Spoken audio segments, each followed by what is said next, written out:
hope we will see again in some other occasions, in some other our parishes, our churches, especially in our cathedral in Križevci. Thank you very much and welcome.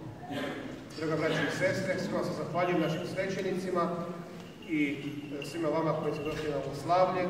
Sve neka vas prati Božji blagoslov, a osobito Božji blagoslov neka prati našu djecu i mlade obitelji koji ovdje dolaze na zagovor svetoga Šimuna.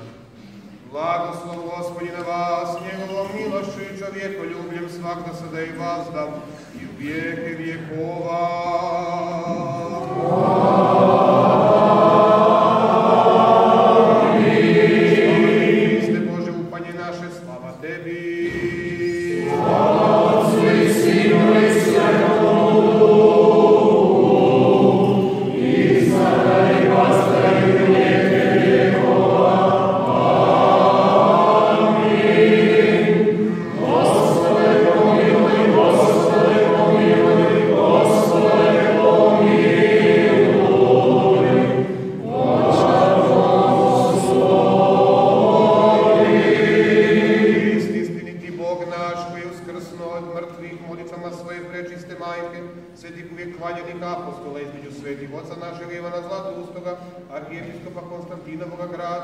Svetoga Šimuna Bogoprimca i svih svetih, nek nas pomiluje i spasi jer je dobar i čovjekoljubav.